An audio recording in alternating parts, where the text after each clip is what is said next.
صباح الفل. هحكي معاكم موقف كده مؤثر في حياتي يعني، او من حوالي سنتين، 3 سنين بالظبط. جدي كان تعبان قوي وكان عنده كانسر، وكان الكانسر جايله في مكان ما ينفعش نعمل فيه عملية في سنه دوت، ومفيش اي حاجة غير ان هو ياخد مثلا مسكنات، يستحمل بس الالم لحد بقى اللي يحصل بقى يحصل. بس هو ما كانش فيه علاج، ما كانش فيه علاج لجدي خالص. فكان انا قدامي حل من التلاتة. يا اما انا كنت ساعتها بعض انا مش في ايدي حاجه، يعني انا وقفت كده. احنا والله دكاتره وديناه مستشفيات، وديناه، قعده معاه قعدنا. جدي انا بعزه قوي، كنت بعتبره صاحب عمري، يعني انا كنت بعتبر جدي ده اللي هو ايه، صاحبي المقرب اللي دايما اخرج معاه، اتكلم معاه، مش مجرد جدي، هو جدي وابويا وصاحبي. فهو انت لما تبقى حد بتحبه في موقف صعب، فانت كده بتحس من جواك يا اخي ان انت مش عارف تعمل حاجه. انت فعليا الاسباب اللي في ايديك انت خدتها، وفي حد هو قدره كده. يعني هو جدي خلاص قدر ان هو هيموت، وقدر ان هو تعبان، او قدر حصل ايا كان، فانا مش عارف اعمل له حاجه. فاعمل ايه؟ فانا كان في ايدي حاجه ان انا ادعي له، يا رب. انا بدعي لجدي ان هو ايه، ربنا يخفف عنه.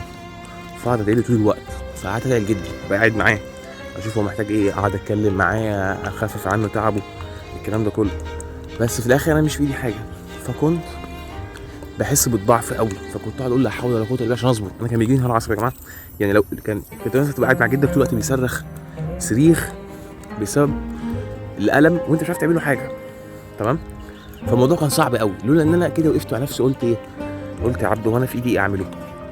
انا في ايدي ايه؟ انا مؤمن ان لا حول ولا قوه الا بالله في اي حاجه بعملها في حياتي. فوقفت كده فتره، لا انا انسان ضعيف، انا فعلا مش في ايدي حاجه، تمام. ففي ايدي ان انا ادعي، فقعدت ادعي لجدي، يا رب خف عن جدي، يا رب خف عن جدي، يا رب خف، ده اللي في ايدي، تمام. اطلع صدقه، اطلع حاجه لجدي، اعمل عمل حلو جدا في ايدي، تمام. انا ما كانش في ايدي ناخد سلاح ولا ادافع عن جدي، تمام. مثلا انا كنت شايف ساعتها ان اهم حاجه لجدي ان انا ادعي له وان انا اقف جنبه واخفف عنه، ده اللي في ايدي، مش في ايدي اي حاجه تانية. يعني ناس اقترحوا عليا ان انا امسك يافطه وانزل بيها في الشارع، اقول يا جماعه الناس اصلا ما تعرفش جدي ولا فارق معاها جدي ولا عاشوا مع جدي ولا يفرق معاهم جدي في اي حاجه، وانزل كده في نص الشارع واقول يا جماعه جدي تعبان، يا جماعه خليكم عارفين ان جدي تعبان، جدي بيموت، يا جماعه الحقونا. اقول لمين الحقونا؟ معلش يعني، هو انت المفروض لما يبقى في حاجه صعبه انت بتروح اللي في ايده كل حاجه، ولا بتروح ناس مش في ايديها حاجه ولا فارقه معاك انت اساسا في اي حاجه، تمام. لو انا مش قادر اروح ادافع عن جدي بسلاح، ما اطلعش اقول للناس روح ادافع عن جدي، تمام. ده انا عاوز اتكلم فيه يعني، ده انا مثلا بتكلم فيه.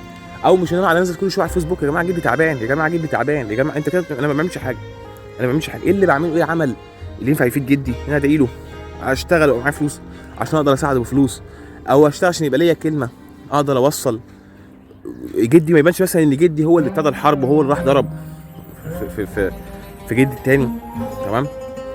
فجدي صعبان عليا، جدي بحبه، وهو يعني هو اللي رباني، ياما صرف عليا وياما وياما وياما وياما.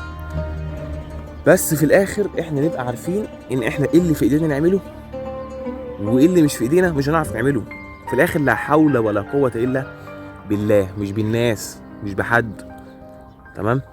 بس وربنا يرحم جدي ويصبر كل جدود الدنيا.